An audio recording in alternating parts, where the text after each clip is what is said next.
the details of cell division. So this is Frederick Martini. Okay, तो ये हमारा जो सेल साइकिल है थोड़ा रिकॉल किया जाए तो ये हमारा जो स्टेप है सेल डिवीजन खत्म हो गया. अब क्या किया जाए?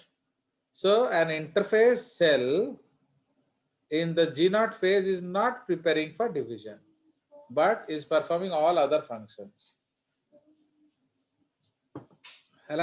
Some mature cells like skeletal muscles, most neurons remain in G0 indefinitely and never divide. In contrast, stem cells which divide repeatedly with very brief interphase periods never enter G0. ठीक है, तो ये इसमें कोई डाउट है? Any doubts you can talk about? Because क्या मैंने कुछ गलत तो नहीं बता दिया आप लोगों को?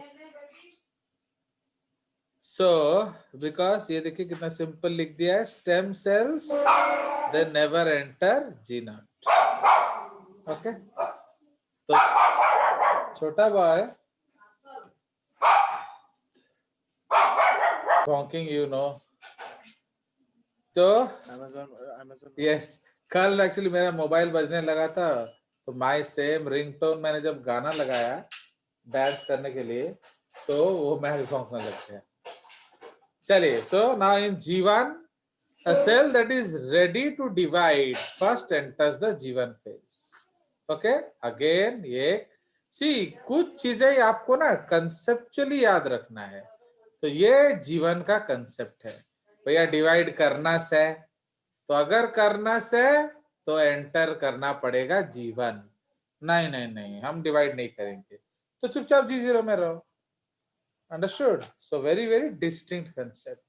If you want to divide, you have to go to G1.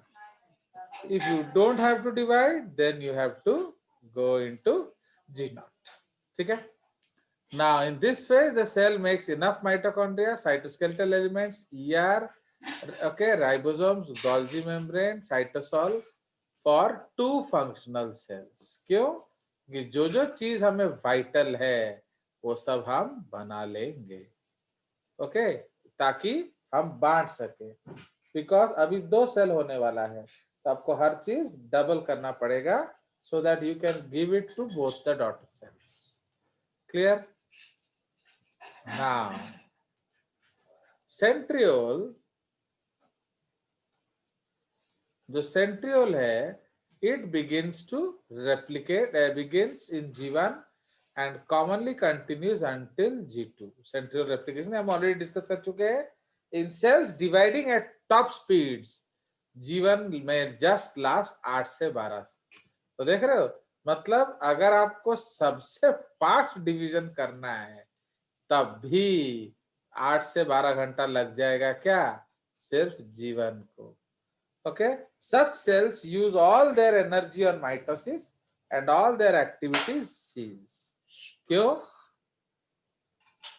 Because आपका जीवन कब होगा? जब एनर्जी दोगे. तो अगर आपको जल्दी जल्दी जीवन खत्म करना है तो सारा ध्यान क्या करो? जीवन पे लगाओ, बाकी काम दाम छोड़ दो. Understood? Such cells use all their, okay, when G1 lasts for days, weeks or months, preparation for mitosis occurs as the cells perform their normal functions. ठीक है? आप बोलोगे नहीं सर मुझे एते अपन को डिवोटेड टाइम दे ही पारिबी. ओके भाई, जिंदगी भी तो जीना है. तो अगर आपको जिंदगी भी जीना है तो भैया माइटोसिस अपने रेट पे होगा. क्यों अपने रेट पे होगा? क्योंकि उसे खत्म करना है जीवन. See, let us take a mathematical angle. Okay, suppose G1 requires 1 lakh ATP, है कि नहीं? Suppose, ये हम लोग एक supposition ले रहे हैं. तो suppose G1 requires 1 lakh ATP. ठीक है? Now, if आप total devotion करेंगे, okay, total devotion, okay, तो क्या है? तो total devotion का मतलब क्या है? No other activities. तो उस केस में क्या होगा? If you are totally devoted, तो what will happen? So it is taking 8 to 12 hours. Okay, तो अब let us calculate कि 8 to 12 hours मतलब पर आवर कितना होगा? So 1000, हम लोग इजी कैलकुलेशन के लिए इसको 1,20,000 ATP कर लेते हैं. ओके, तो 1 आवर में, ओके, सो 1,20,000 ATP. तो सो 1 आवर में कितना ATP आपको चाहिए? बोलो. 10,000. 10,000. सो ये हमने एसोसिएट किया कि घंटे में भैया हम आपको 10,000 ATP चाहिए. Okay, so 10,000 ATP is required max. So 10,000 ATP is required for mitosis. Now, if you are providing 100 ATP per hour, okay, per hour, as other activities are also on. तो क्या होगा? बोलिए. So 1200 hours लगेगा. very simple. So number of hours required for what? G1 is 1200 hours. Any problem in this topic? No, sir. ये हम लोग एक just see always क्या है ना, जब भी आप किसी तरह का कोई डायनामिक्स पे फंस जाएं, हर समय उसको मैथमेटिकली सॉल्व करने का कोशिश कीजिए.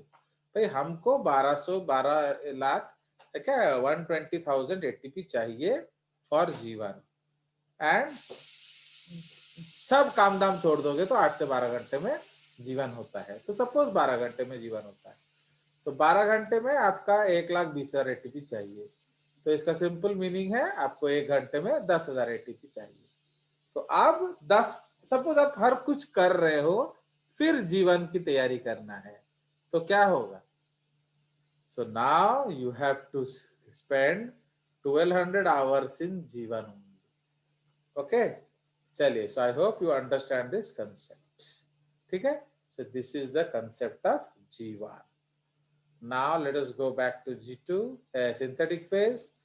So when the activities of G1 are completed, the cell enters into S. Okay, इसमें duplication, the cell duplicates its chromosomes. Please remember, chromosomes duplicate नहीं होता है, उसका amount duplicate होता है, उसका chromatid duplicate होता है. So here duplicate its chromosome is not a correct statement. Okay, तो it duplicate its chromosomal material हम कह सकते हैं. क्यों? क्योंकि जो भी आपका क्रोमोसोम्स होगा, अब वो सब डबल आर्म वाले हो जाएंगे, बट आपको दिखेगा कितना? Single arm.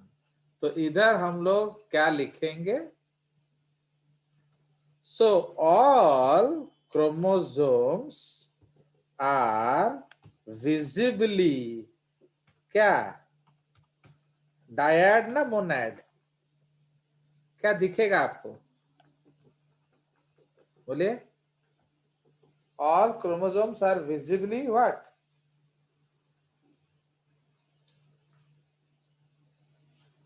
बताइए. सिंगल आर्म ना double arm? Single arm. Single arm. तो all chromosomes are visibly monad, but actually dyad. समझ रहे हो? क्यों एक्चुअली डायड? क्योंकि अमाउंट डबल हो गया है. ये इसको हम लिखेंगे at the end of S phase. Okay, so at the end of S phase all chromosomes are visibly monad, मतलब single arm, but actually dyad. क्यों? indistinguishable. indistinct spelling ठीक है, distinguishable. indistinguishable due to thinness. Okay, तो since वो काफी thin है, वो आप indistinct है, आप उसको ढूंढ नहीं पाएंगे. Understood this point? Yes, sir. So Yes. this is the basic concept of your S phase. चलिए, उसके बाद यहाँ हमारा बेबी, यहाँ आपका already we have discussed that the chromosome amount has doubled and centriole भी duplicate कर चुका है. तो इस समय हमारा centrioles कितने per cell is equal to 4, but centrosomes per cell, ये सब क्वेश्चन आएगा, is equal to कितने, बोलो So, बोलिए जल्दी जल्दी, क्योंकि आप लोग क्या पढ़े हो इस सब चीज से पता चल जाएगा. बिकॉज एक चीज याद रखिए, आप आईएएस का भी एग्जाम देंगे ना, उसमें भी ये टॉपिक आएगा. ये एक इस तरह का टॉपिक है जिससे पिंड नहीं छूटता. बोलिए.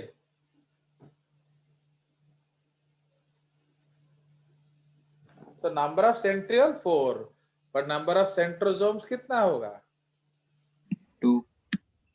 आप बताइए.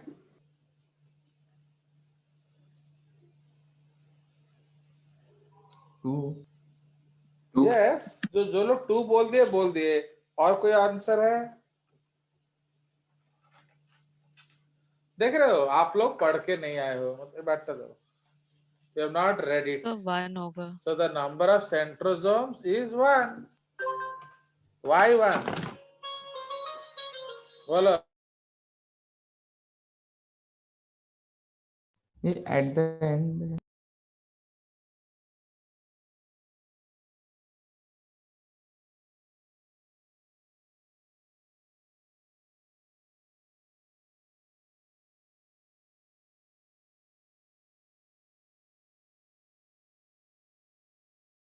सर ये at the end of S phase है ना?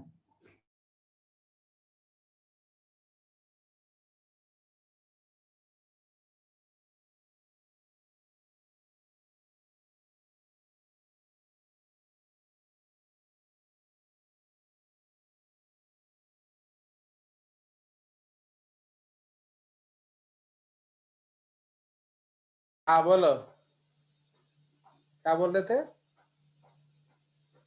So at the end of S phase. हाँ, eight the end of S phase centrosomes अभी भी 1 क्यों है?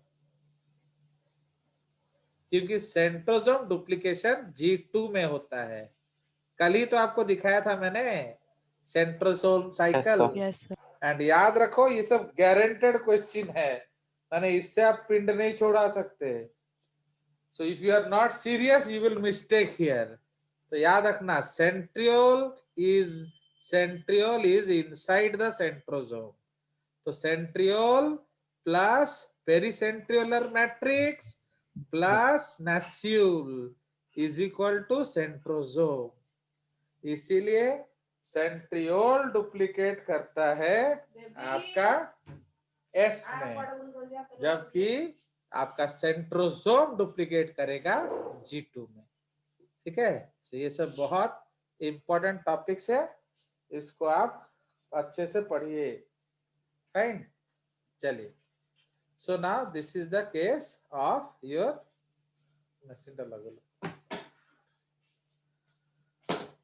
ओके. चलिए, तो put one. Now, so this is very important with respect to the S phase. Clear? तो ये हमारा S phase का डाटा है. Now, अब हम लोग चले जाएंगे G2. तो इसीलिए जैसे ही क्रोमोसोम डबल हो जाएगा, अब हम आगे जा सकते हैं. Okay, so once DNA replication has ended, there is a brief G2 phase. devoted to last minute protein synthesis and the completion of centrosome replication. Again ये जो सेंट्रल रेप्लिकेशन दिया है, देख रहे हो, बड़ा बड़ा बुक्स भी कंफ्यूज करा रहा है, तो यहाँ इसको क्या लिखना चाहिए, सेंट्रोसोम रेप्लिकेशन, सेंट्रोसोम। तो देख रहे हो, तो इसीलिए आपका Yes, sir. C2 का कारण क्या है, जो भी प्रोटीन बचा गया उसको यहाँ बना लेंगे, specially which one, the spindle proteins, okay, tubulin. हाँ, तो वो सब हम यहाँ बना लेंगे एंड उसके बाद हम लोग चले जाएंगे आगे एंड सेंट्रियोल भी 2 हो जाएगा, सेंट्रोसोम, फिर हम लोग आगे चलेंगे. So this is the cell cycle. Clear? So very very important. तो इसलिए इसको अच्छे से आप पढ़ने का ये करिए, बिकॉज जित देखो इतना बड़ा बड़ा बुक्स में कंफ्यूजिंग स्टेटमेंट्स है, तो आप छोटा छोटा बुक का क्या सोचोगे. ओके, चलिए. सो नेक्स्ट पेज देखते हैं क्या कह रहा है. अब ये हमारा माइटोसिस एंड साइटोकाइनेसिस है. You see this is your beautiful, this is human egg actually. तो इसको हम लोग डुप्लीकेट करा रहे हैं. तो लिखा है dividing cell held in place by a sucker pipe to the left end being injected with a needle from the right. तो ये हम लोग कुछ कर रहे होंगे उसमें. चलिए, तो आप यहाँ देखिए, तो ये जो है अर्ली प्रोफेज, तो हमारा अभी 3 टॉपिक हो चुका है, उसी का थोड़ा एनालिसिस कर देंगे. Early prophase, late prophase and metaphase. So see the diagrams. Are those diagrams as we had drawn yesterday? इस डायग्राम्स को देखिए, ठीक ठाक है, हमने कुछ ऐसे ही बनाया था. Yes, sir. Yes, sir. देखिए, तो पहले स्टेज में आप देखिए, फर्स्ट जो अर्ली प्रोफेज में हम लोगों ने क्या किया, न्यूक्लियर मेम्ब्रेन हटा दिया है. इसमें पूरा हट रहा है, अभी धीरे धीरे हट रहा है, हटा नहीं है. सेंट्रियोल्स जो है ऑपोजिट पोल के तरफ चल दिया है. ओके, तो assisted by whom? Assisted by the astral spindle fibres. ठीक है. Yes, sir. सो एस्ट्रल देखो कितना सुंदर लिख दिया है कि नहीं बुक में, बट ये सब चीज आप लोगों के बुक्स में नहीं होता है. Okay, so that is why for all these stories जेजेस is essential. So astral rays या एस्ट्रल स्पिंडल फाइबर्स. ठीक है, तो देख रहे हो, तो इसलिए एस्ट्रल रेज क्या कर रहे हैं, वो दोनों स्पिंडल फाइबर को चला रहे हैं. You know what they do, they use the spindle the tubulin protein as a क्या और. आप देखोगे जो चिलिका विलिका अगर आप कभी गए हो, तो जैसे हम लोग बेस छोड़ के समुद्र के तरफ जाते हैं, तो एक बैम्बू लेके पुश करता है, बट जब समुद्र में चला जाता है तो बैम्बू यूज नहीं करता. क्यों? उसका डेप्थ बहुत हो गया होगा. यस, तो what is it doing with the bamboo? Pushing the mud, मतलब सैंड. Yes. क्योंकि सिंस ये शोर है, जो मिट्टी है, it is very close to the boat, so we can push it. Okay, and वहां दलदल ज्यादा होगा, a lot of grass will be there which will jam the the blades of the motor. इसीलिए उस पार्ट ऑफ दी जर्नी को हम लोग क्या करते हैं, बैम्बू से पुश कर करके निकाल देते हैं.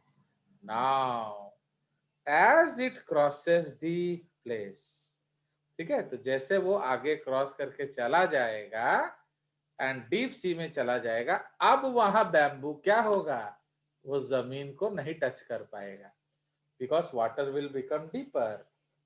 सो अब what will happen, so now you have to use your motor. तो समझ रहे हो, तो एस्ट्रल रेज भी वही काम करता है, वो प्लाज्मा मेम्ब्रेन को पुश कर करके अपना सेंट्रियोल को घुमाता है. समझ में आया? चलिए, एंड ये जो बीच में जो स्पिंडल फाइबर है, तो these are the astral rays, ये जो बाहर के तरफ है. समझ रहे हो? अगर मैं आपको इंडिकेट करूं, सो ये जो है, so these are the astral rays. Fine, तो these are the astral rays. Fine. but these are the spindles. Okay, this is called what? These are called the polar spindles, pole to pole. What they are doing? Point number one, they are pushing the centriole, and point number two, ये जो cell का shape है पहले क्या था, इस shape में circular होगा. इन्होंने तो कुछ भी बना दिया है, but conceptually now the shape will become what? It will become elliptical. ठीक है, तो ये जो शेप है एक्चुअली घूम नहीं रहा, मैंने इन zoom we can not rotate this, समझ रहे हो? तो इसलिए याद रखना ये एलिप्टिकल शेप का हो जाएगा. तो जैसे जितना एलिप्टिकल होगा, what is the plus point? हम क्लीवेज फरो बना सकते हैं. तो क्लीवेज फरो आपका बीच में होगा इस तरह से, है कि नहीं? तो इसीलिए अभी गला घोंटना है. तो अब सपोज जेजेस का गला घोंटना आसान है ना अक्षिता जेना का? अक्षिता अक्षिता क्यों? वो सुंदर है लॉन्गर इसलिए. नेक. लॉन्गर नहीं, थिनर नेक, है कि नहीं? यस तो सर. एक आदमी का जो पूरा हाथ है उसके गर्दन के चारों तरफ चला जाएगा, बट मेरा गर्दन दबाने के लिए कम से कम 2 आदमी का हाथ चाहिए, है कि नहीं? तो just like that, because it is a wider neck. तो इसलिए जितना वाइड होगा उतना ज्यादा माइक्रोफिलामेंट्स लगेंगे उसको कसने के लिए. तो इसीलिए हम लोग क्या करेंगे, इसको नैरो कर देते हैं. अब उसके चारों ओर क्या होगा, हम लोग माइक्रोफिलामेंट से इस तरह से घेरेंगे एंड इसको स्क्वीज करेंगे. ओके, सो ये इसीलिए हम लोग को इसको एलिप्टिकल बनाना पड़ता है. So now here we will find 3 types of spindles. Let us see. एक है pole to pole spindle. Let us see pole. इस डायग्राम में पोल टू पोल दिख रहा है, ये वाला है, ये देख रहे हो ये वाला. So this is actually the pole to pole spindle. क्यों? It is not going towards kinetochore. ये बेस्ट है, ये बेस्ट डायग्राम है पोल टू पोल वाला, ये जो आउटर वाला है कि नहीं. ये है पोल टू पोल, ये है pole to pole. But second जो है काइनेटोकोरिक स्पिंडल, वो कहां से जाएगा? काइनेटोकोर से पोल, काइनेटोकोर से पोल. समझ में आया? एंड थर्ड है एस्ट्रल रेस. ठीक है जी. So 1 2 and 3. So these are the 3 types of what? Spindles जो हम लोगों ने पढ़ा था. कोई शक? No sir. No sir. Now, No, so what is the difference between late prophase and metaphase?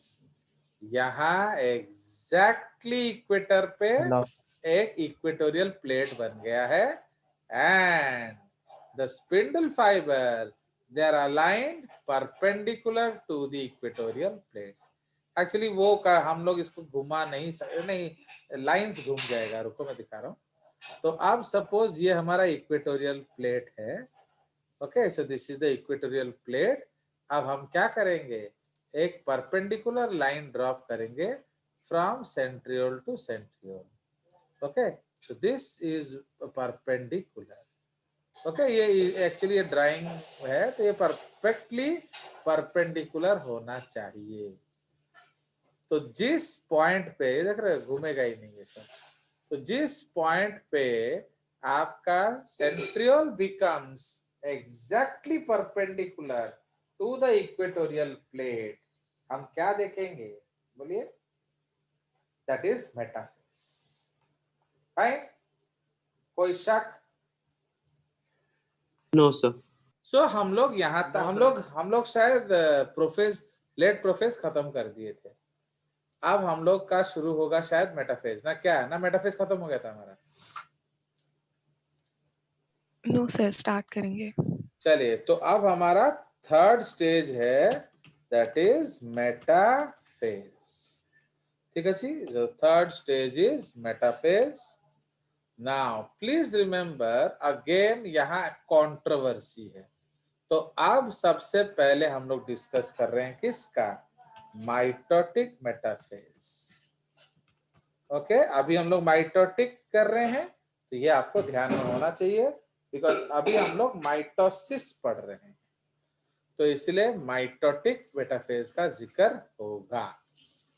Now in the mitotic metaphase अब हम लोग क्या करेंगे, जो सारे क्रोमोसोम्स हैं उसको अलाइन कर देंगे किस पे, इक्वेटर पे। Okay, so all the chromosomes will come and align at the equator. तो ये पॉइंट्स आप याद रखेंगे, क्योंकि जो अच्छा पेपर होगा वहां ये सब ज्यादा जरूरत पड़ेगा। चलिए, so the complete disintegration of nuclear envelope marks the start of the second phase of mitosis, that is called metaphase. Actually हम लोग इसको second phase कर देने से होगा, क्योंकि हमने since उसको 2 किया 1 किया था, इसको 2 कर लेते हैं। प्रोफेज 1 है, 2A 2B कर देंगे, है ना। चलिए, तो ये जो मेटाफेज है कंप्लीट डिसइंटीग्रेशन है, nuclear membrane gone. Okay, by this stage condensation of chromosome is completed. Okay, माने condensation of chromosome is completed and the thickness is maximum.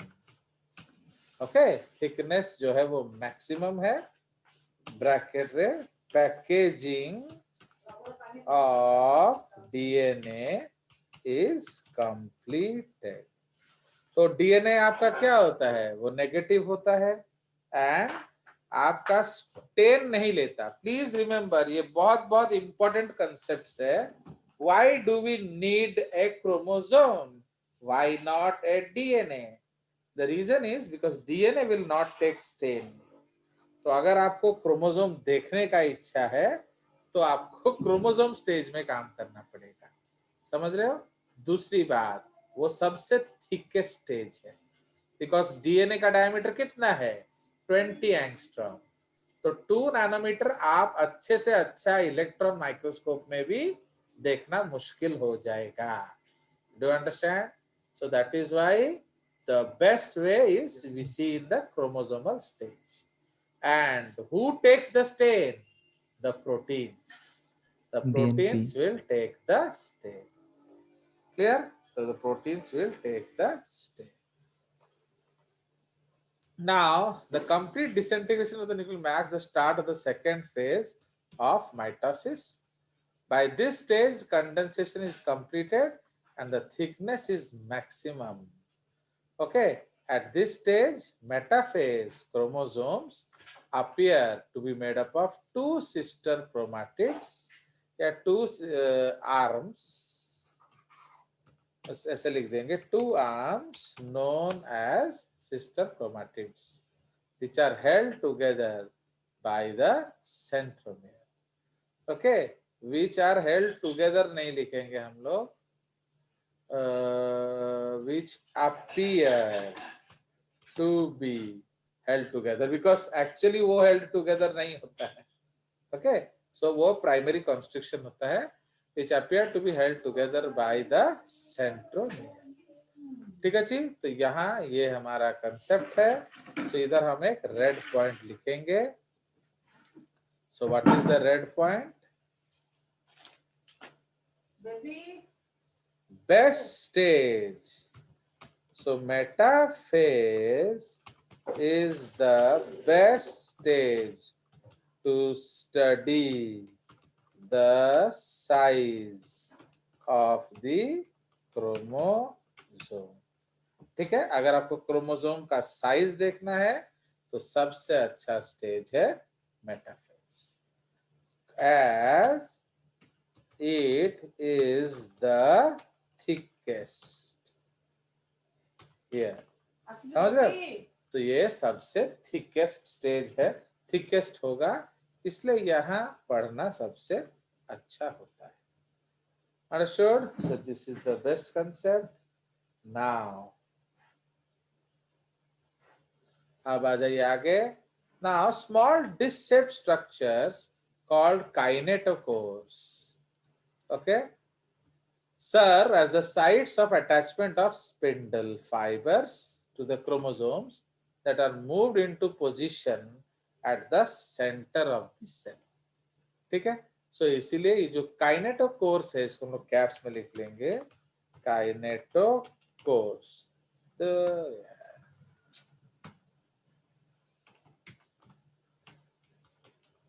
kinetochores. Now why kinetochores? Because these are also MTOCs या MTGs. तो समझ में आया?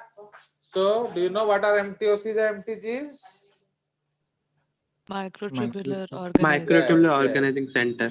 Actually पहले हम लोग सोचते थे कि जो स्पिंडल है वो आके काइनेटोकोर को बाइंड करता है, बट आज ये कंसेप्ट रिजेक्ट हो चुका है.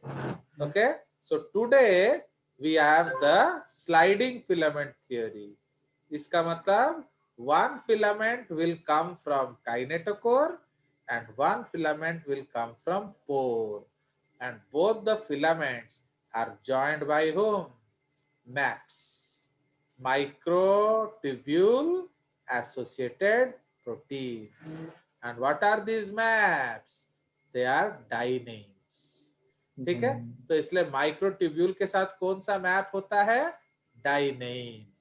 एंड माइक्रोफिलामेंट्स के साथ कौन सा मैप होता है? बोलिए, मायोसिन. मायोसिन. इसलिए मसल कॉन्ट्रैक्शन में हम मायोसिन पढ़ेंगे, क्रोमोसोम में हम लोग डाइनेइन पढ़ेंगे. ये आप भूलना नहीं, ये सब गारंटेड क्वेश्चन एरियाज है. Understood?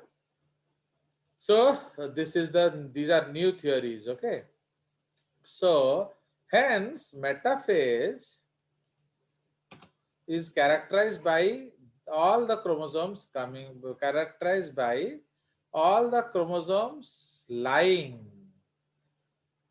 coming to lie at the this is characterized by all the chromosomes coming to lie at the equator and getting aligned along the metaphase plate, और उसको हम इक्वेटोरियल प्लेट बोलते हैं.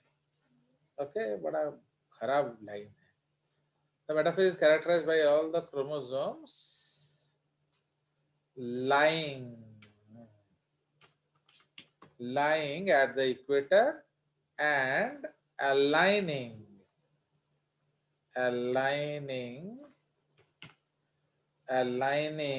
there to form the metaphase plate. ये लोग पता नहीं, ये सोचते हैं मेटाफेज में एक प्लेट होगा. ऐसा नहीं है, वो जो खुद अलाइन करते हैं उसी को मेटाफेज प्लेट बोलाते हैं. Okay, lying so the metaphase is characterized by all the chromosomes lying at the equator and aligning there to form the metaphase plate to form a single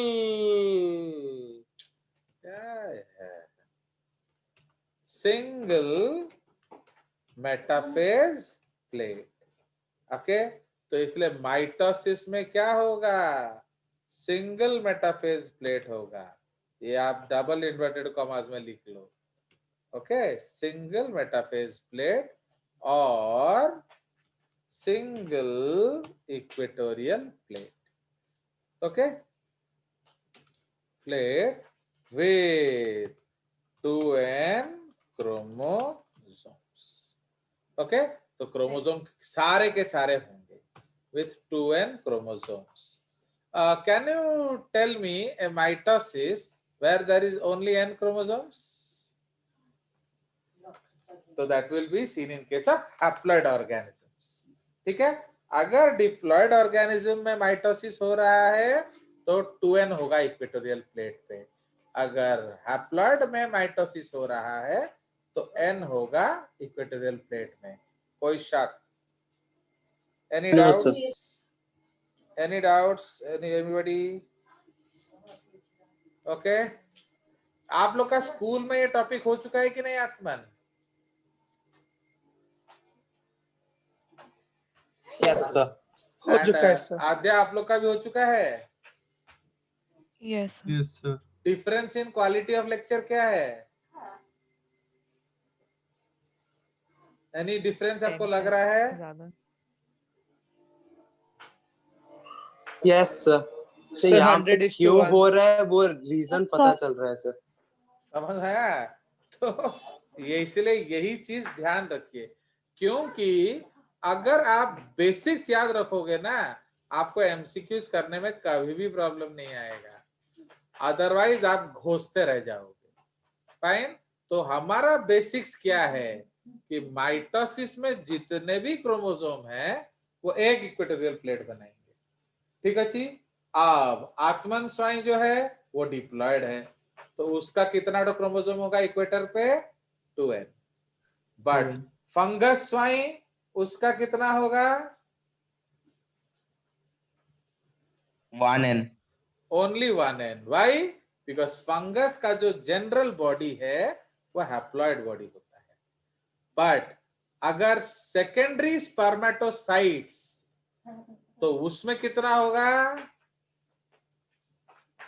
Aditya भाई विल टेल, आराम से करो ना।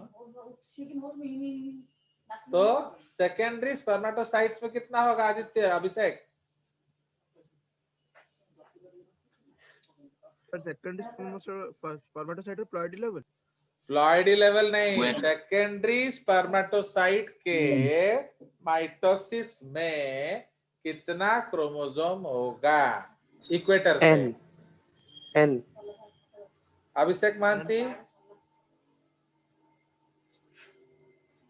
अभिषेक yes sir, कितना होगा 2n secondary spermatocyte का? Idiot. Mitosis रे ना सेकेंड n होगा। सेकेंडरी स्पर्मेटोसाइट में जो माइटोसिस होगा उसमें कितना क्रोमोसोम होगा इक्वेटर पे? बोलो। 4. अनिशा? 4 ना 4n? 4n. अनिशा पागल वागल हो गया, दारू वारू पी के आ जाते हो क्या? Sir Anisha? n Atman? Sir मैंने n बोला sir. Anybody else? Aadya Singh? Satya Sarthak? n sir. Samiksha Vera? n तुम सब बेवकूफ हो, इडियट्स, क्योंकि सेकेंडरी स्पर्मेटोसाइट में माइटोसिस होता ही नहीं है। आई एम सो गुड यार। ओके, तो देख रहे हो? meiosis 2 तो meiosis 2 is like mitosis baby, not Yes, sir. mitosis। आ गया मजा? yes sir तो देख जी रहे हो सर। जेजेस को चैलेंज करने का मतलब समझ रहे हो कि नहीं? yes चलिए, sir तो यही मजा है जेजेस क्लास का, क्योंकि बाकी टीचर शायद है ना एक्सेप्ट कर लें, पर जेजेस नहीं करता है। क्यों? वो बदतमीज है, क्योंकि सेकेंडरी स्पर्मेटोसाइट ऑलरेडी मियोसिस शुरू हो चुका है। तो वो Meiosis जो 1 हो गया। Meiosis Yes, sir. 2 है, मियोसिस 2 होगा उसमें। तो मियोसिस 2 माइटोसिस जैसा है, बट माइटोसिस नहीं है। तो आपका क्वेश्चन था कितना माइटोसिस में होगा, तो वो है 0, 0. Because it is not Yes, sir. Dividing, because it does not divide by mitosis. Understood? सत्य आई एम सो गुड, है कि नहीं? चलो, Yes sir. जी Absolutely. सर। ऐसे में मजा आता है कि नहीं? चलो, तो ये एक वेरी वेरी इंपॉर्टेंट पॉइंट है, आप ध्यान देंगे। चलिए, तो ये हमारा सिंगल मेटाफेज प्लेट हो गया। तो जितने भी क्रोमोसोम है सब होंगे वहां। Okay, with 2n chromosomes through spindle fibres to both chromosomes, full stop. ये सब क्या है बकवास? Okay, chromosomes. चलिए, तो इसको फुल स्टॉप करके एंटर करते हैं। यहां हम एक पॉइंट लिखेंगे, now all the chromosomes are so arranged that अब जैसे आप क्लास में या असेंबली में खड़े हो तो अनुराग को सर बोल रहे हैं कि वो उल्टा खड़ा हुआ है, तो वाई सर बोल रहे हैं कि वो उल्टा खड़ा हुआ है असेंबली में? He is not facing sir. Who is sir? भाई हम असेंबली में खड़े होंगे ना, सर के लिए खड़े हैं। Stage, sir. Assembly के लिए खड़े. हाँ, तो आपको you have to face the stage, but Anurag is not facing the stage. Yes sir. Why he is not facing the stage? He is not in the discipline. वो अच्छा बच्चा है, तो वो क्यों उसको लोग बोल रहे हैं कि उल्टा खड़ा है, गधा कहीं?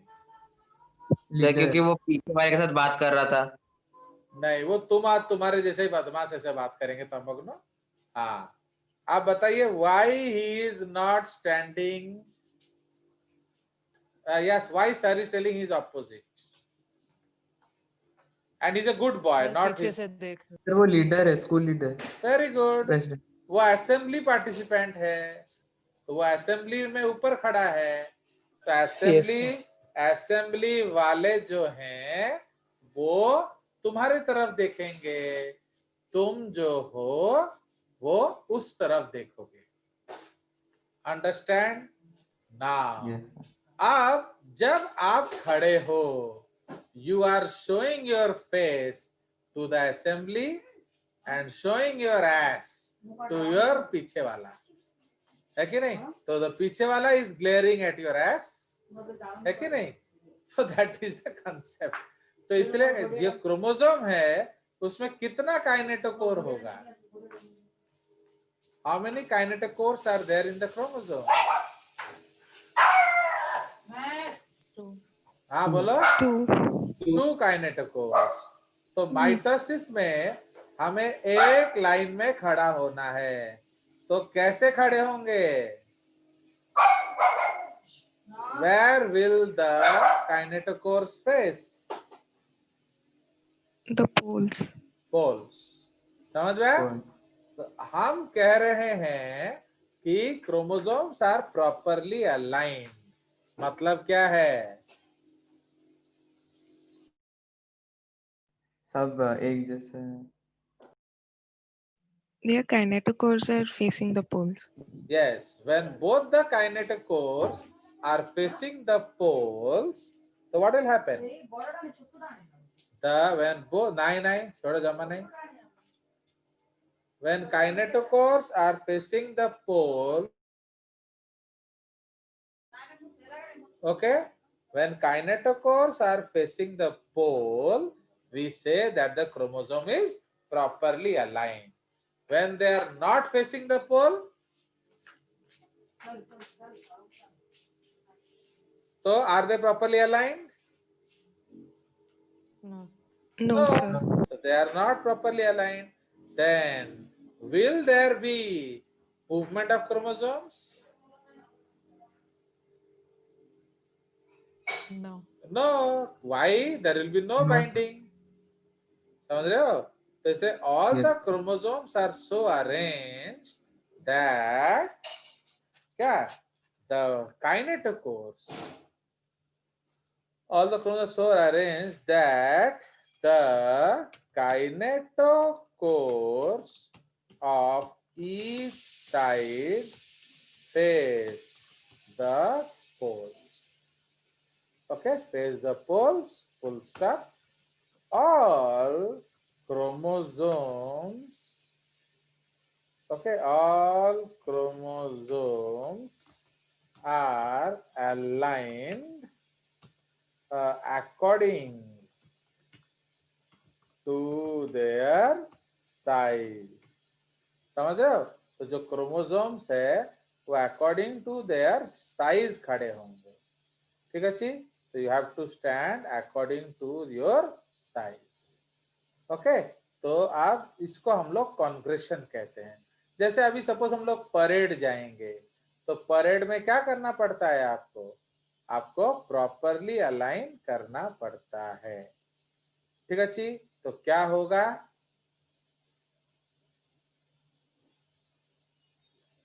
बोलो।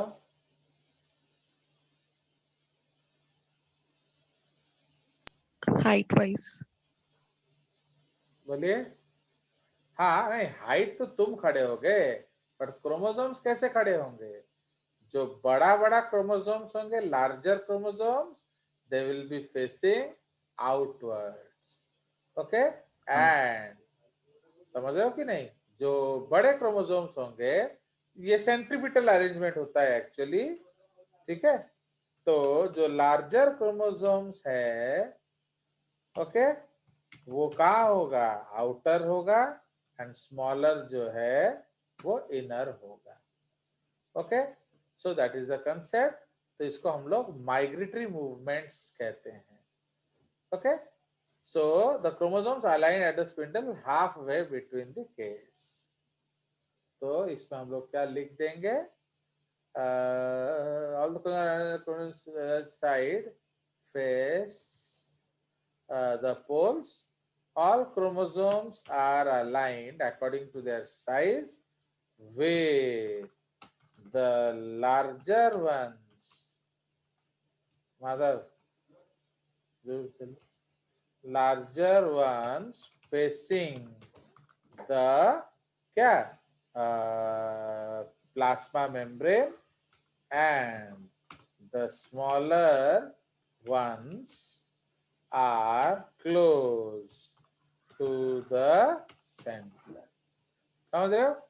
Now this chromosomal movement towards the equator is called what? Is called congregation.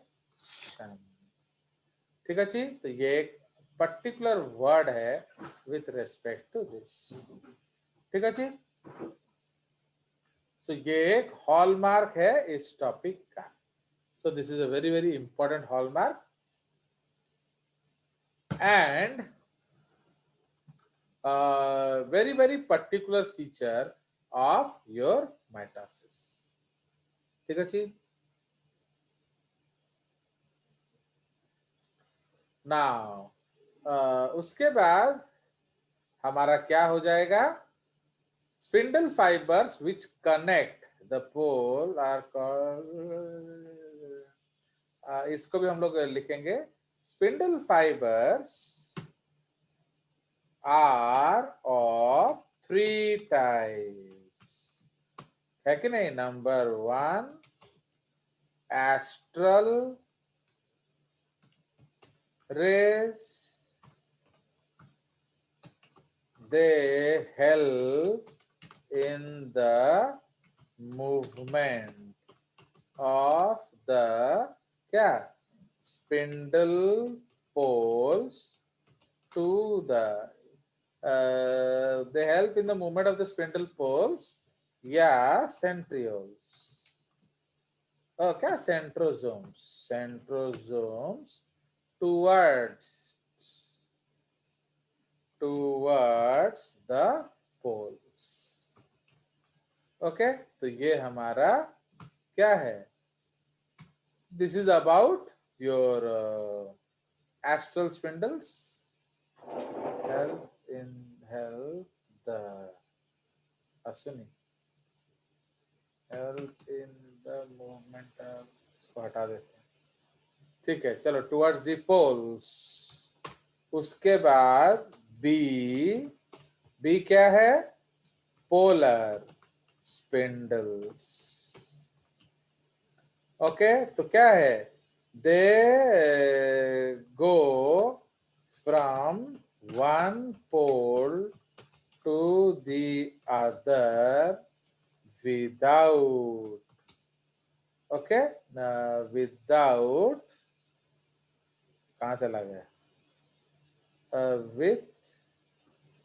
Without touching any other structure on the way.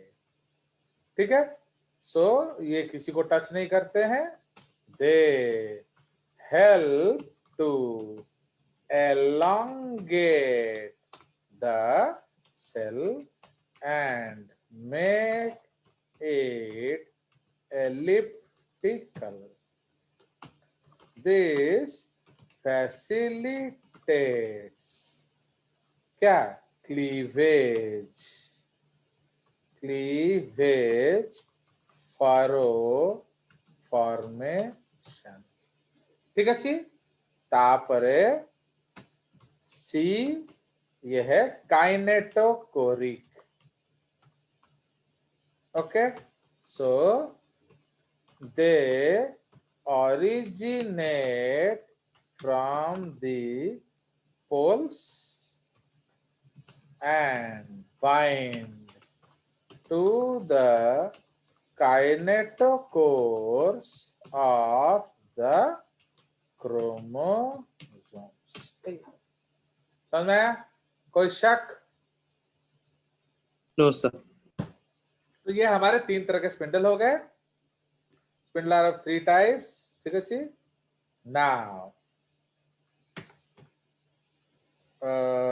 दे या इसको हम लोग लिख सकते हैं दे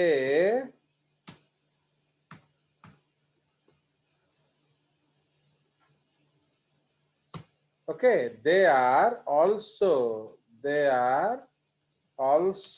called क्या?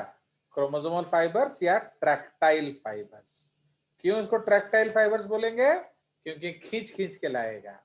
And those which extend without okay, इसको हम लोग उधर ले लेंगे.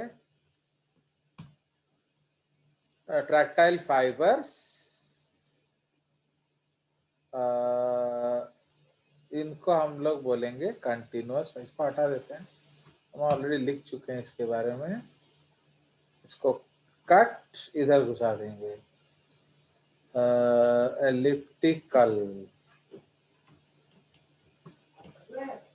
This facilitates okay formation. They are क्या? Also known as continuous fibers. है कि नहीं? तो इसको हम लोग कंटिन्यूअस फाइबर्स बोलेंगे. ठीक है जी. Also called fine. तो इसलिए पोलर को हम लोग कंटिन्यूअस बोलेंगे, काइनेटोकोरी को हम लोग ट्रैक्टाइल बोलेंगे. चलिए. Now fourth, the morphology of chromosomes can be easily studied at this stage as they are in highly condensed stage and distinctly visible. Chromosomes can be counted at this stage. Clear? तो ये आपका distinct metaphase हो गया. Okay? Now, अब हम लोग चलेंगे आगे. So now let us draw the diagram for your convenience. बड़ा सा हम लोग बनाएंगे. तो सपोज ये हमारा सेल मेम्ब्रेन है. हम लोग एक इमेजिनरी एक्सिस बना लेते हैं. ओके, ऑलवेज ये हमारा इमेजिनरी एक्सिस है and this is your perpendicular to it. ठीक है. तो परपेंडिकुलर टू इट में हम लोग क्या बनाएंगे? बोलिए सेंट्रोसोम्स. ठीक है जी. तो here we will make the centrosomes. तो यहाँ एक सेंट्रोसोम बनाएंगे एंड यहाँ एक और सेंट्रोसोम बनाएंगे. ठीक है जी. Now at the centrosome you will have your spindles. ठीक है जी. तो बिल्कुल आप अपना स्पिंडल बना लीजिए and from the spindle will originate क्या? माइक्रो सॉरी ये सेंट्रियोल है. तो फ्रॉम दिस सेंट्रियोल हम लोग ओरिजिनेट कराएंगे क्या? फाइबर्स. ठीक है जी. तो कुछ फाइबर्स हम स्ट्रेट लेंगे. सो this is your polar fibres. Okay, number 1.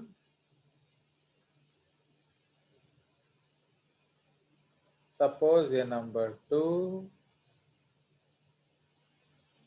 Suppose ये नंबर 3. तो ये कंटिन्यूअस है. ओके, हम लोग इसको किसी को टच नहीं कर रहे हैं. We are just joining from pole to pole ये थोड़ा आप लोग सर्कुलर बनाएंगे, जेहेतु I am making like this, मैं इस तरह से बना रहा हूं।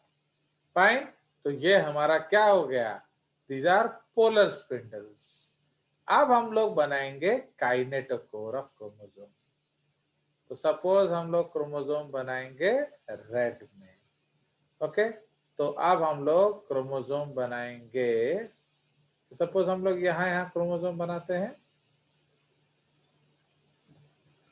So here we will make a centromere. Suppose इधर एक centromere, suppose इधर एक centromere, suppose इधर एक centromere। हम लोग 4 क्रोमोसोम्स बनाएंगे, तो ये हमारा 4 सेंट्रोमियर हो गया। अब हम लोग इसके आर्म्स बना देंगे, okay, will make thick arms.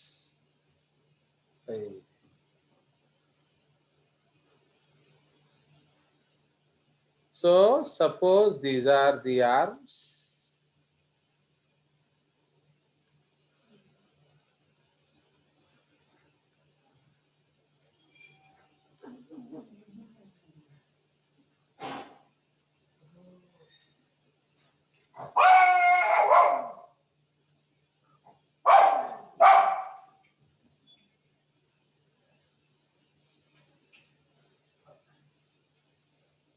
Fine, तो ये हमारे 4 क्रोमोसोम्स हो गए।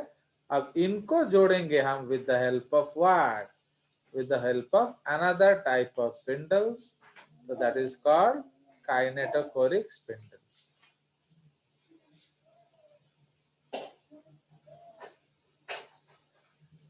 Fine, so we are using different colors for the same, just in order to distinguish it. ठीक है, इसमें हो गया। अब हम लोग क्या करेंगे, काइनेटोकोर अलग से दिखाएंगे। तो ये आपका काइनेटोकोर बनाएंगे। तो these green ones are kinetochores.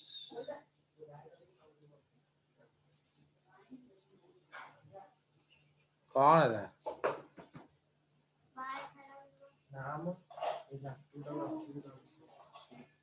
हुआ, काइनेटोकोर्स हो गया हमारा।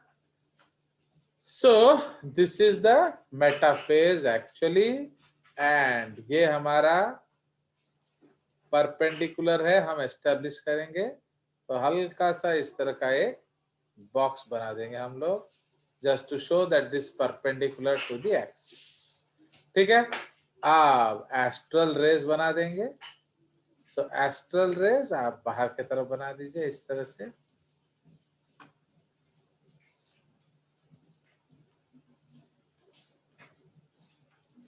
क्लियर?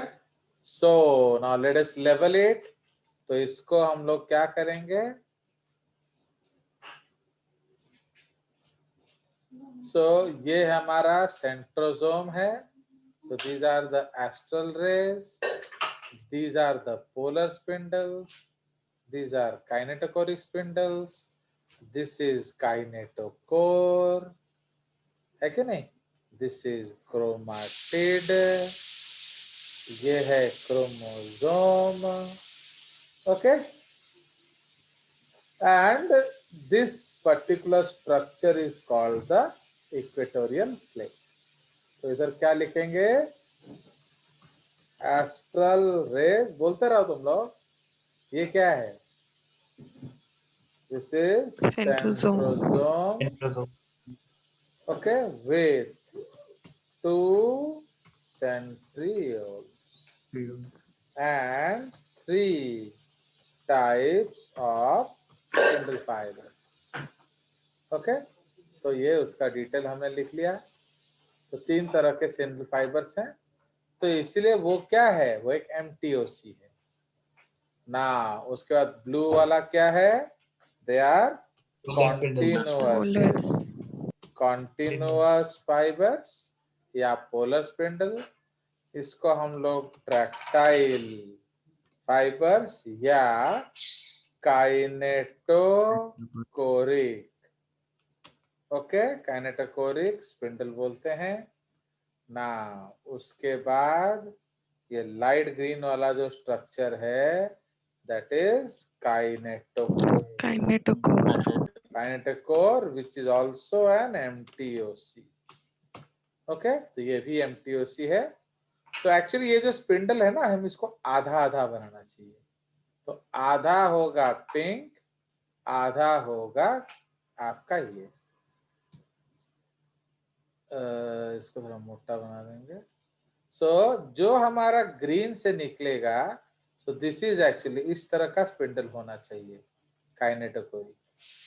फाइन। सो जो पिंक वाला है वो पोल से आ रहा है, एंड जो ब्लैक वाला फाइबर है वो आपका क्या काइनेटिक कोर से ओरिजिनेट कर रहा है। Central sir. So yes, so this is indicating what? This is indicating that इसमें sliding filament होता है, not your what? ये इसके साथ हम लोग एक प्रोटीन एसोसिएट करेंगे, so that is called MAP. So who is helping in their movement? It is helped by MAPs. तो MAP का फुल फॉर्म क्या है? इस केस में माइक्रोट्यूब्यूल एसोसिएटेड प्रोटीन्स। समझ रहे हो? ये आपका मैप्स है। फाइन। उसी तरह जो पोलर स्पिंडल में भी एक उधर से आएगा, एक इधर से आएगा, और उसमें भी मैप्स होगा। ठीक है, I will show you, don't worry about that. Now ये हमारा क्या लेवलिंग किया है हमने? क्रोमाटिड्स। इसका मतलब ये 2C हो चुका है। ओके, जो C था हमारा 2C हो चुका है, तो आपका क्रोमोसोम नंबर क्या हो जाएगा? 4C। समझ रहे हो? So like that. So this is, ये समझ रहे हो कि नहीं? 2C का मतलब क्या है? अमाउंट डबल कर गया है। ओके, तो अगर आपका क्रोमोसोम है 2N, तो ये कितना हो जाएगा? ये हो जाएगा 4C। ठीक है, 4। नाउ ये क्या है? ये है chromosome, and what is this? This is the, ये एक्चुअली इस तरह से नहीं बनाना चाहिए, इसको इस तरह से बनाना चाहिए, हल्का सा as lighter as possible। तो ये जो पूरा स्ट्रक्चर है, इस पूरा स्ट्रक्चर को हम क्या कहते हैं? Equatorial plate, not that line. ये whole structure is called equatorial plate. Understood? So this is the diagram. Now metaphase is ready, but इधर सेंट्रोमियर का डिस्कशन आएगा ना। प्लीज थोड़ा मैं यहाँ आपको मैग्नीफाई करके दिखा रहा हूं कि गड़बड़ क्या है। गड़बड़ क्या है? इधर हम डीएनए बनाते हैं। सपोज ये हमारा डीएनए डबल हेलिक्स है। ओके, तो डीएनए डबल हेलिक्स है, एंड ये आपका सिंगल है। सपोज इधर ये आपका एक डीएनए डबल हेलिक्स है ना। प्रॉब्लम क्या हुआ इधर मालूम है? Why your chromosome looks like X? Because इधर डीएनए डुप्लीकेट कर गया है। इधर डीएनए डुप्लीकेट कर गया है, इधर डीएनए डुप्लीकेट कर गया है, बट इधर क्या हुआ? नहीं किया। सो इस जगह पर क्या? ओके, अभी भी चल रहा है। यस, डुप्लीकेशन नहीं हुआ है। DNA duplication completed. ओके, तो डीएनए डुप्लीकेशन कंप्लीटेड किधर किधर हम दिखाएंगे? एंड इधर दिखाएंगे डीएनए डुप्लीकेशन, एक्चुअली ये सब क्रिटिकली जेजेएस क्लास कंसेप्ट है और कहीं नहीं मिलेगा, क्योंकि बुक्स में लिखा होता है कि सेंट्रियोल में एस फेज में डीएनए डुप्लीकेट कर गया। अभी अभी मैं क्या पढ़ा के आया, बोलो, what did I teach you? That duplication is already completed, but actually यहाँ डीएनए डुप्लीकेशन नॉट कंप्लीटेड। क्यों? टेल मी क्यों?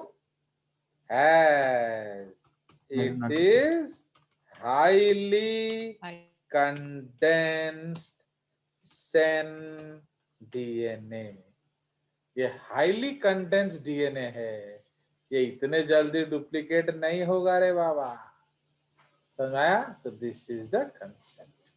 तो इसीलिए तो जिम्मिति डुप्लीकेशन हेला, उस काम खत्म हो गया। तो ये जो पार्ट है हमारा, यहाँ डुप्लीकेशन नॉट कंप्लीटेड। ओके, सो इधर डुप्लीकेशन नॉट कंप्लीटेड, बट इधर कंप्लीटेड, इधर कंप्लीटेड। अब आप सुनिए, आपने डुप्लीकेशन कर लिया तो डीएनए अभी डुप्लीकेट हो गया। अब हम क्या करेंगे? क्रोमोसोम बना देंगे, है कि नहीं? अब उसका पैकिंग करो। तो now we will pack it, now we will pack it, now we will pack it, now we will pack it. But इधर क्या हुआ? Unpacked. ये अनपैक्ड रीजन है, समझ रहे हो? इसलिए अभी वहां प्रोटीन है ही नहीं। तो वहां कौन सा प्रोटीन है उधर? बोलिए। बेसिकली वहां है कौन? काइनेटोकोर। एक इधर होगा, एक उधर होगा। Understood? So this is the structure of what? Of centromere. Bujila? So this is the structure of centromere. Now Atman Swami, do you understand that why they are still attached? Bolo. Atman, are you there or not? Yes, sir. So why they are still attached? अब देखिए, इसको मैं simplify कर देता हूं। Suppose हम लोग कुछ इस तरह से डीएनए बनाएंगे, ये एंड ये, तो थोड़ा इजी होगा आपको भी समझने में। ये ओके, ये एंड ये। तो जब डीएनए डुप्लीकेशन हो रहा है तो क्या होगा? अभी ये अनडुप्लीकेटेड पार्ट है क्योंकि ये पेरेंटल डीएनए है, बट इधर क्या हुआ? इधर आ गया न्यू डीएनए, इधर आ गया न्यू डीएनए, इधर आ गया न्यू डीएनए, इधर आ गया न्यू डीएनए। तो अंडरस्टूड? तो ये सब जो है ये क्या है? These are double stranded. Yes, sir. These are double stranded. ये और कोई नहीं बताएगा आप लोगों को। These are double stranded. So there is only one outlaw in biology. तो समझ रहे हो? ये डबल स्ट्रैंडेड रीजन है। जी सर। ये जो रीजन है ये अभी भी सिंगल स्ट्रैंडेड है। Yes, yes. समझ रहे हो? So that is why this is double stranded, comma, so packed. Okay? समझ रहे हो कि नहीं? ये डबल स्ट्रैंडेड रीजन था, so packed. उसी तरह से ये डबल स्ट्रैंडेड है, so packed. उसी तरह ये डबल स्ट्रैंडेड है, so packed. इसी तरह ये डबल स्ट्रैंडेड है, so packed. बट ये क्या है बीच में? तो ये सिंगल स्ट्रैंडेड है। सो दैट इज व्हाई इधर हम क्या लिखेंगे, single stranded so not packed, Unpacked. Single stranded so unpacked. समझ रहे हो? लाइटा, तो आप समझ में आया Yes, कि sir. वो क्यों जुड़ा हुआ है। भाई अगर डुप्लीकेशन हुआ तो अलग हो जाना चाहिए।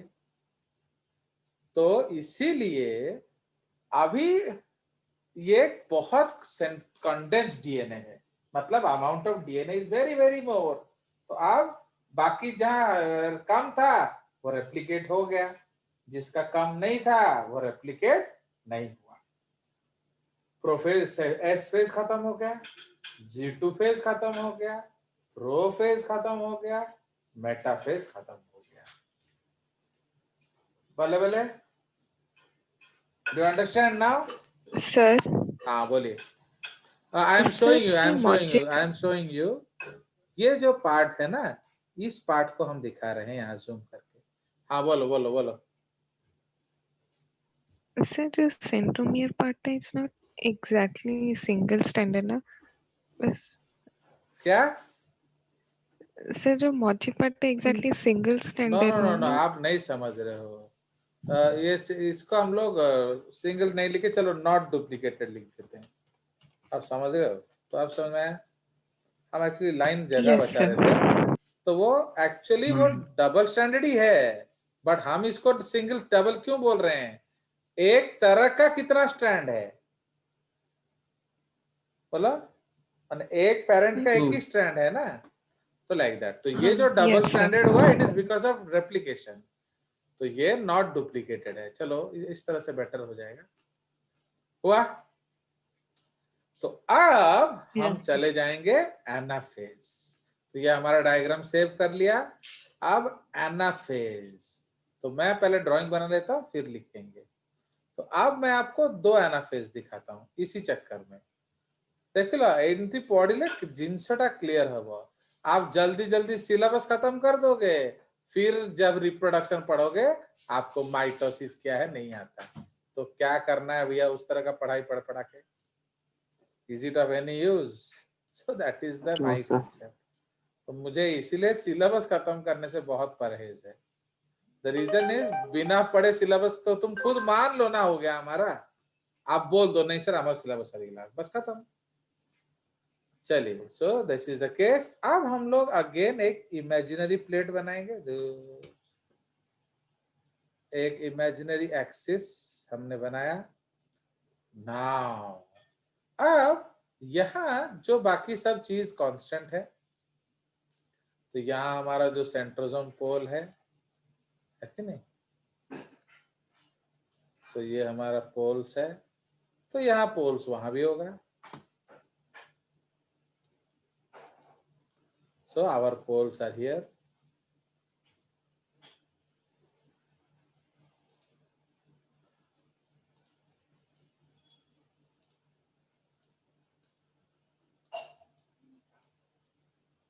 सपोज ये हमारा पोल्स है, तो ये एज इट इज अपने जगह पर है। बट अब लेट अस सी हियर, अब जो क्रोमोसोम हमने रेड में बनाया था, so now we will make the chromosomes here. Fine. अब माय डियर क्या है देखो, ये एक, दो, तीन एंड चार था, है कि नहीं? एंड ये एक, दो, तीन एंड चार। अंडरस्टूड? अब ये अलग हो गया क्रोमोसोम। तो क्या टूट गया? What has split? बोलो। Centromere. सेंट्रोमियर। एंड तो व्हाट हैपेंस, तो ये जो काइनेटोकोर है, ये आपका अब E4 में कितना काइनेटोकोर होगा? Only one. So now each chromosome has one centromere. तो बहुत लोग इसको क्रोमाटिड बोलते हैं, एक्चुअली इसको क्रोमोसोम ही बोलना चाहिए, क्योंकि क्रोमाटिड तो है ही नहीं. ओके, क्रोमोसोम का क्रोमाटिड होता है. ओके माधव नेल्लू, तो डू यू अंडरस्टैंड दिस? तो ये हमारा अर्ली स्टेज है. लेट दादू कर दे. तो अब लेट में कैसे होगा, वो पुल कर लिया होगा. ओके, तो लेट स्टेज में अब जो बाहर वाला क्रोमोसोम है, सपोज वो इस तरह का है. Okay,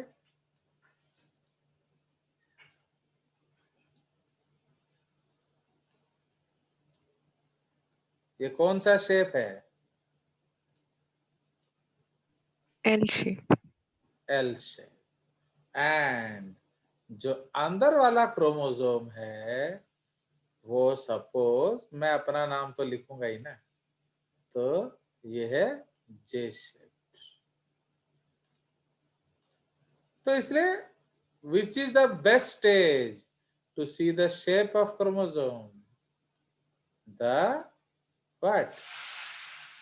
anaphase. हो गया. अब इधर हम क्या बनाएंगे? Kinetochore. So this is no more centromere. ये काइनेटोकोर है, सेंट्रोमियर डीएनए में होगा. ओके, जो क्या क्रोमोसोम, ये काइनेटोकोर है. एंड अब हमने काइनेटोकोरिक स्पिंडल बनाया था पिंक में, तो अब हम उससे बारे, अब हम पिंक वाला स्पिंडल बनाएंगे.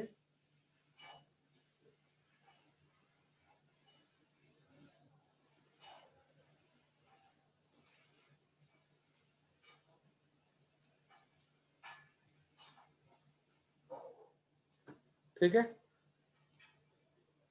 ये पिंक वाला स्पिंडल है. एंड ये ब्लैक वाला हम लाए थे, है ना, फ्रॉम दी काइनेटोकोर.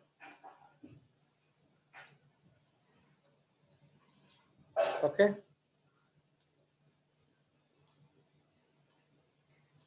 एक बार पढ़ो, अच्छे से पढ़ो, काम खत्म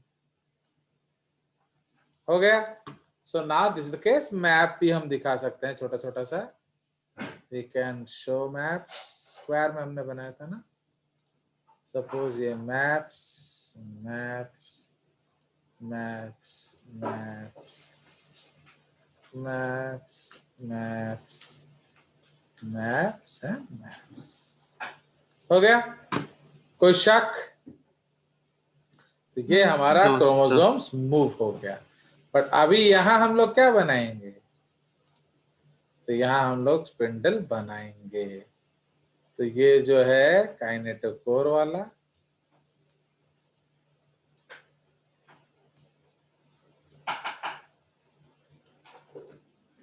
okay, sliding filament theory.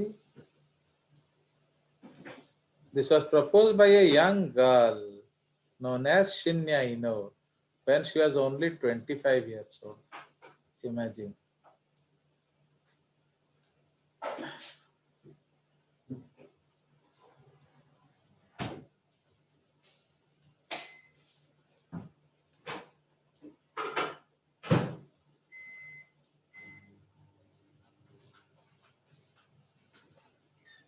Ready? So these are the cases. Again we will, actually इसमें कॉपी पेस्ट नहीं है ना, नहीं तो जल्दी जल्दी हो जाता है. फिर इसमें बहुत ही मुश्किल है ये सब, हर चीज मैनुअली करना पड़ता है. So these are the maps. आप लोग स्कूल में जो डायग्राम बनाएंगे, कोई मैप फैप बनाने का जरूरत नहीं है. आप सिंपल एक कलर का बना देना. रेडी? सो ये Yes, हमारा sir. हो गया. अब दिस इज आवर सेंट्रियोल, उसको कंप्लीट कर दिया जाए.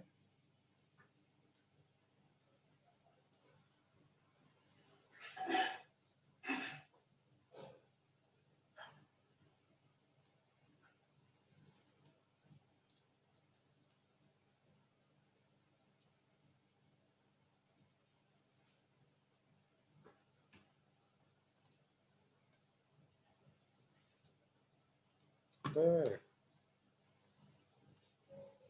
मूव भी नहीं करता है.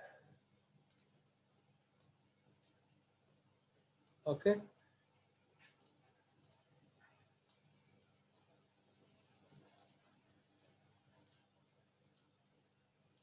चलिए, ये हमारा सेंट्रियोल हमने बना लिया. So now what is happening, the chromosomes are moving towards the poles. तो इसीलिए अब हम लोग ये लाइन को, गाइडलाइन को हटा देंगे. ठीक है, तो ये हमारा है क्या. So this diagram is early anaphase. ठीक है, तो ये डायग्राम हमारा क्या हो गया, early anaphase, and this diagram is late anaphase. Okay, this is late anaphase. Now what is the difference? इधर क्या हुआ होता है, that centromere splits. Okay, centromere splits, both chromatids are now independent chromosomes. Okay, so I will take the audacity to write it that अब ये independent chromosomes बन गए हैं. They are no longer chromatids. ठीक है, so these are independent chromosomes. तो इसलिए centromere splits ये बहुत important term है, क्योंकि यहाँ वो split करता है. But in meiosis metaphase 1, the centromere will not split. Anaphase 1. In meiosis anaphase, the 1, there will be no splitting. Okay. But both chromatids are now independent chromosomes. Okay. Now, here I will take the audacity to write DNA duplication actually ended in late metaphase. Packaging followed, okay, and resulted in separation of two chromosomes. समझ में आया? तो actually क्यों ये अलग हो गया, क्योंकि डीएनए रेप्लिकेशन खत्म हो गया एंड अब पैकेजिंग भी खत्म हो गया, इसीलिए वो अलग हो पाए. Any doubts?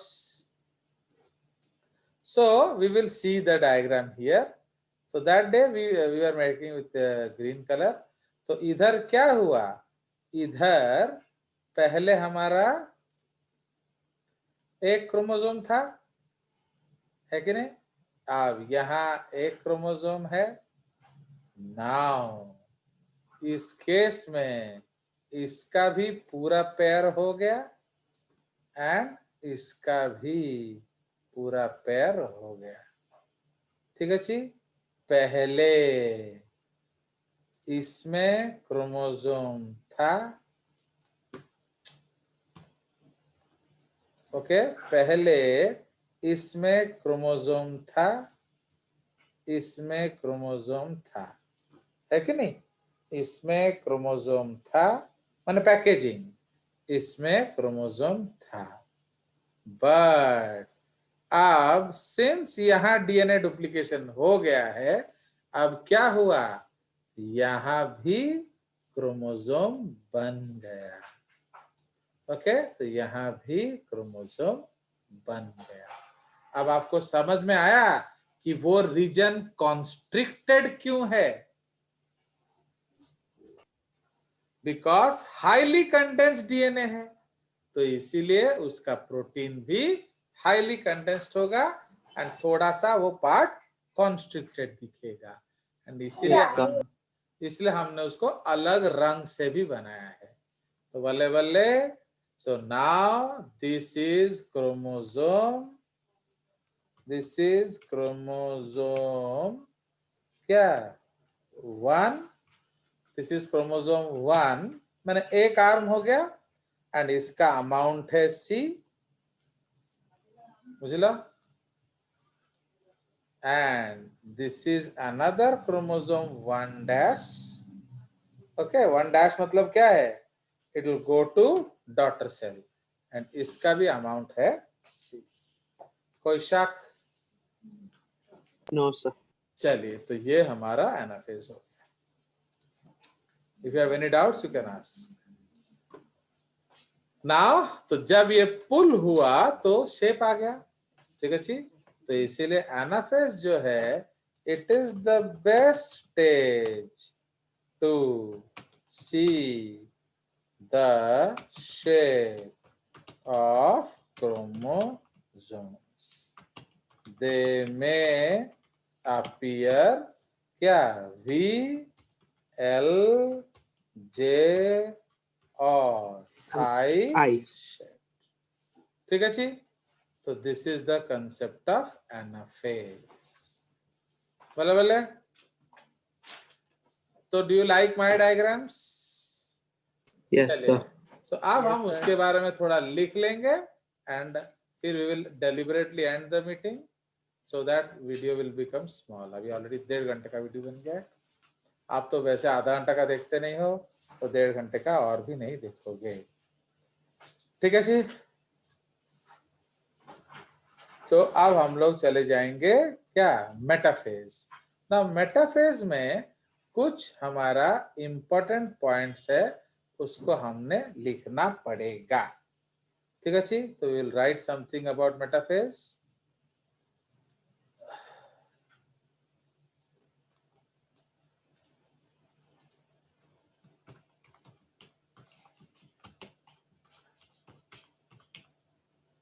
ओके, तो मैं सिर्फ जानबूझ के डायग्राम बीच में लाया था. मेटाफेज कंटिन्यूड, इसमें इंपॉर्टेंट पॉइंट्स लिखेंगे. Important, preemptive, special. ठीक है, तो इधर क्या होगा? So chromosomes are least coiled. इसको हम कहते हैं despiralisation. So maximum condensation and are shortest in length. Okay, so are least coiled, so maximum condensation and are shortest in length. Okay, the structure, size and number of chromosomes in cell are best studied. तो अगर आपको पढ़ना है तो आपको क्या है? Best study करने के लिए यही स्टेज है. तो इसको हम लोग ऐसे लिख देते हैं. ओके, तो in a cell are best studied at metaphase because, okay, number 1, size of chromosome is not fixed in prophase and chromosomes are thin. दिखेगा नहीं. Thin and highly elongated, and in anaphase each chromosome has only one chromatid. ठीक है, तो इसीलिए आपको क्या होगा? elongated, and in anaphase each chromosome has one. तो इसलिए आपको बेस्ट पढ़ने के लिए यही स्टेज चाहिए. Okay, now metaphase. In metaphase, each chromosome has its both chromatids attached to centromere. Third, chromosomes are thick, shortest, coiled, stressed, etc. तो अब ये second point है. Bipolar spindle formation is completed. By bipolar, 2 poles from क्या? तो bipolar spindle formation is completed. ठीक है जी? Formation is completed and from each kinetochore arises. Okay, and from each kinetochore arises tractile fibers called kinetochoric microtubules or chromosome fibers. On both sides, which finally get connected to the poles. समझ रहे हो? तो आ गया। तो ये हमारा जो again जो मैं बता रहा था वही आ गया, इधर लिखा। नाउ फिर ये आके बोथ पोल के साथ चिपक जाएगा एंड फिर पुल शुरू होगा। Okay, the centromeres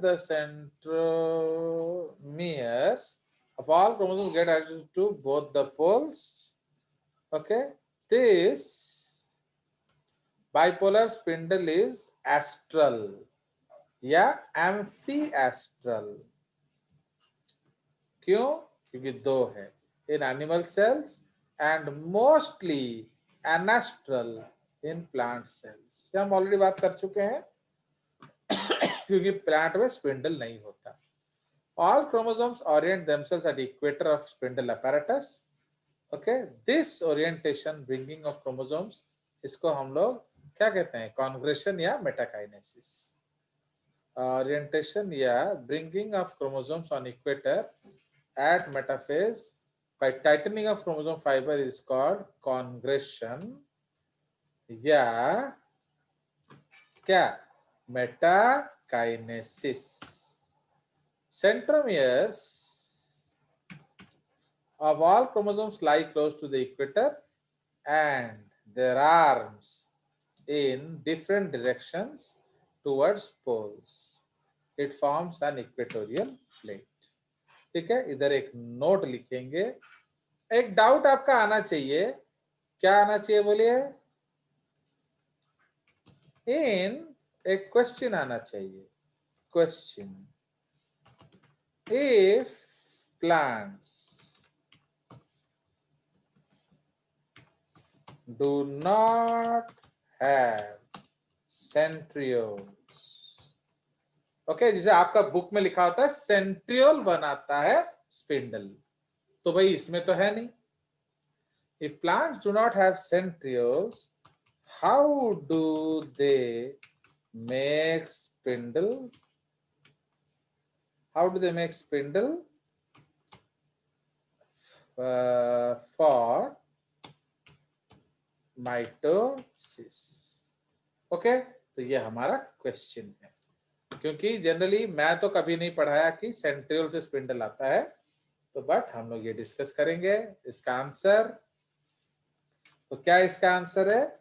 actually centrioles do not produce spindle fibers. Okay, spindles do not produce spindle fibers. Full stop. These are actually made by pericentriolar satellites. Okay, also known as macules, comma, which are MTOCs or MTGs. Okay, plants lack centrioles, but they have spindle pole bodies associated, okay, associated with their plasma membranes. These are MTOCs या MTGs and hence make spindles.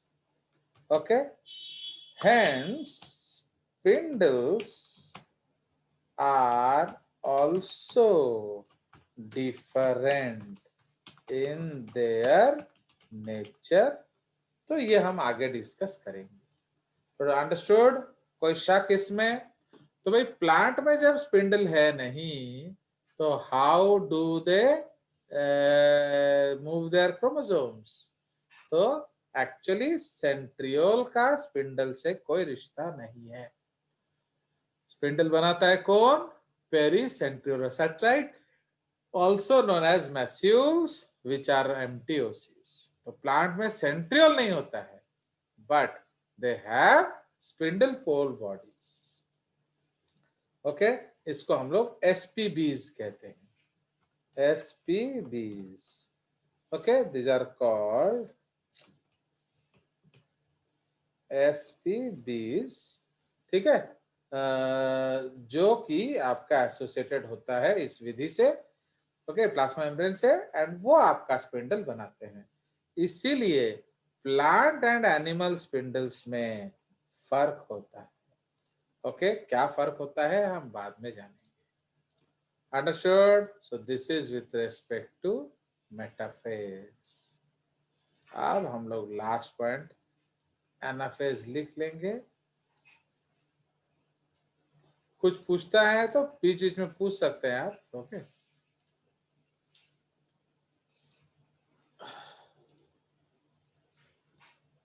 और आप खुद सोचो, अगर आप घर जाके ये वीडियोस नहीं देखोगे तो where will you get this data from, क्योंकि this is not available in your books. बोला आत्मन स्वाइन. एंड आप लोग फिर भी वीडियो Yes, नहीं sir. देखते. तो इसीलिए you see that is why I do not upload the videos, क्योंकि आप लोग देखते ही नहीं हो. सो एनाफेज. सो एनाफेज, तो ये अब आएगा एनाफेज, प्रोफेज, मेटाफेज, एनाफेज. तो चलो ठीक है. अब एनाफेज के बारे में लिख लिया जाए तो उसमें हम लोग क्या करेंगे, भगा देंगे उसको. तो we will move the chromosomes to its poles. And who is assisting in this movement? So this movement is assisted by the क्या, spindles. ठीक है, ये सबसे छोटा ड्यूरेशन है एनाफेज का.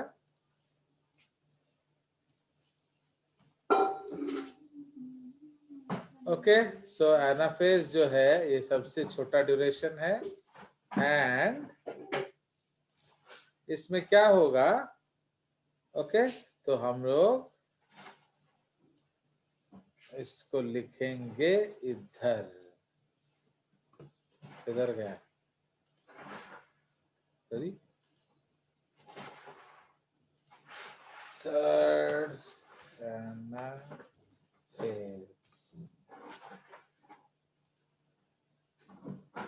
पचारी काम करो, पचारी काम करो. सो क्या आ गया,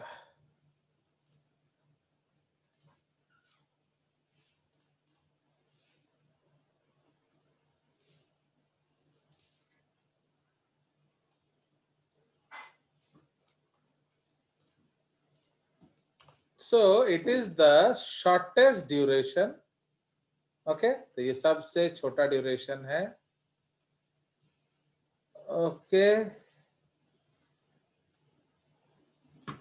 next point, the centromeres of each chromosome splits into two, resulting into daughter chromatids. Okay, और क्रोमोसोम ऑफ फ्यूचर, चलो इन्होंने ये चीज लिख दिया, अच्छा किया. और उसको हम लोग फ्यूचर का क्रोमोसोम बोलेंगे. अभी चलो क्रोमाटिड बोल देते हैं, पर फ्यूचर में ये क्रोमोसोम बन जाएंगे. These begin to migrate towards respective poles.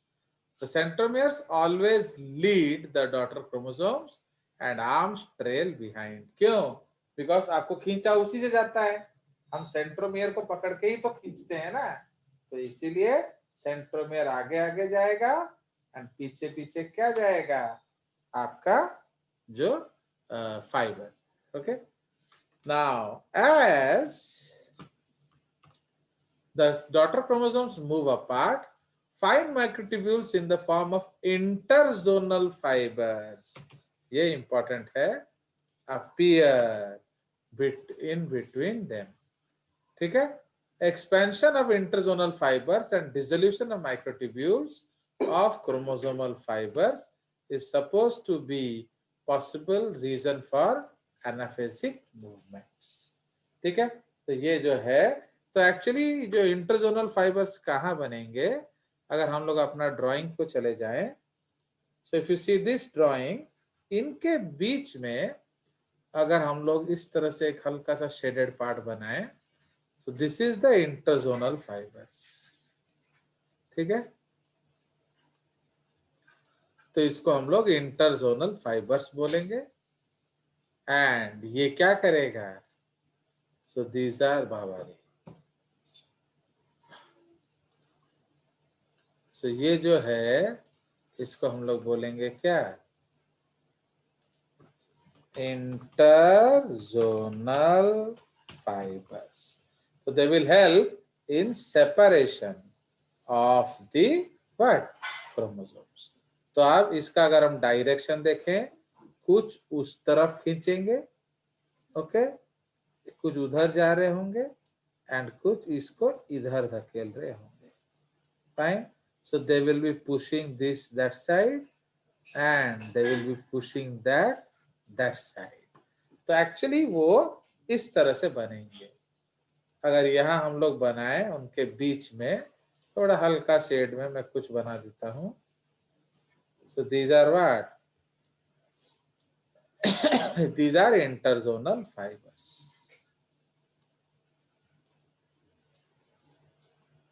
Fine, तो ये आपके इंटरजोनल फाइबर्स हैं। ये हर एक में होगा, मैंने कुछ ही बनाया है, फिर वो बेकार में टाइम वेस्ट होता है। Clear? So this is our anaphase. Okay, तो ये हमारा एनाफेज का कंसेप्ट है। नाउ इसीलिए आपका जो दोनों क्रोमोसोम अलग अलग हो रहा है, now depending upon the shape आप बता सकते हो कि क्या उसका जो सेंट्रोमेरिक इंडेक्स, आप शेप बता सकते हो। सो 6 पॉइंट क्या है हमारा, daughter chromosomes now atom V, J, I, V, L, J and I shapes depending upon the position of centromere on them. ठीक है, the shape of chromosome can be observed, can be best observed during this phase. Finally, the polar migration of daughters chromosomes after so finally the polar migration of daughter chromosomes after reaching the opposite poles and which mark the end of anaphase.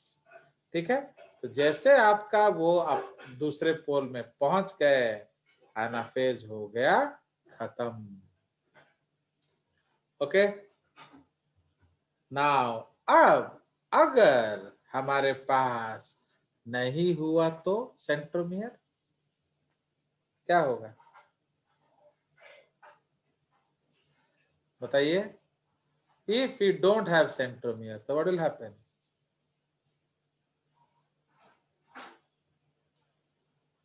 Hello, are you there or not? Yes, sir. Yes, बोलते sir. रहो, कुछ ना कुछ, चुपचाप घूम गए हो क्यों बैठ जाते हो? उधर आप काजू क्लास देख रहे हो, काजू क्लास? काजू वाजू सब बंद, क्यों? उन लोग का क्लासेस खत्म हो गया है। चलो, फिर भी तो तुम लोग काजू क्लास देख रहे हो।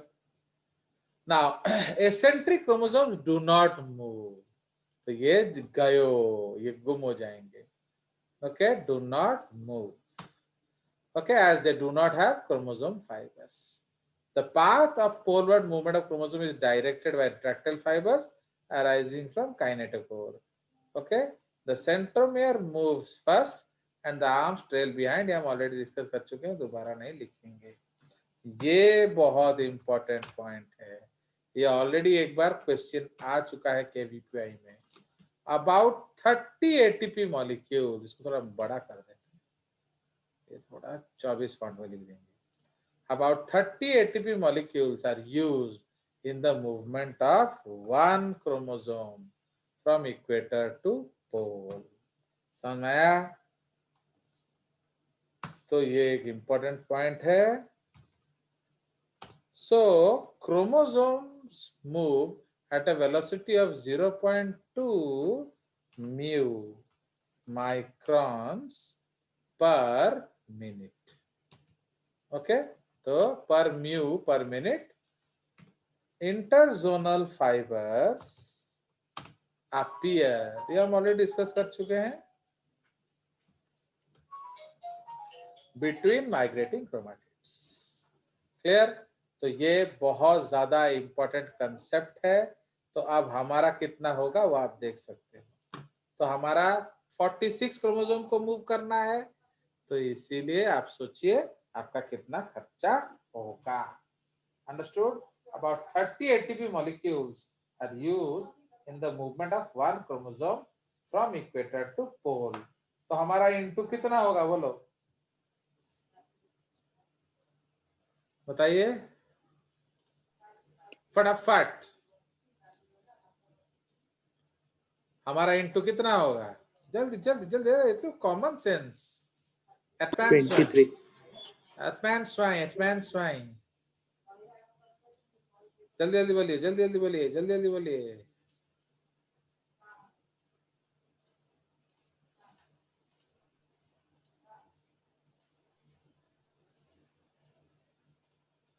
बोलो. हाँ इनमें सब Into बात नहीं बोले. सोचो सोचो सोचो. अब तो तुमको इम्पोर्टेंट पॉइंट भी बता दिया, उसके बाद भी तुम अगर मार्क नहीं ला पाओगे, अब मैं क्या करूंगा बताओ. बोलो अभिषेक स्वाइन. जिस क्लास में हर एक को स्वाइन कर देना पड़ेगा. कितना खर्चा होगा बताओ. So 1380 ATP. इंटू करके नहीं बताओ, मेरे को सिर्फ फॉर्मूला बताओ. 30 ATP into how much. 46. No idiots. 92. 44. 92. 44 क्या तुम्हारे गांव में दो गुम हो गया बेवकूफ. तो why 92? You keep guessing. So I am ending the meeting.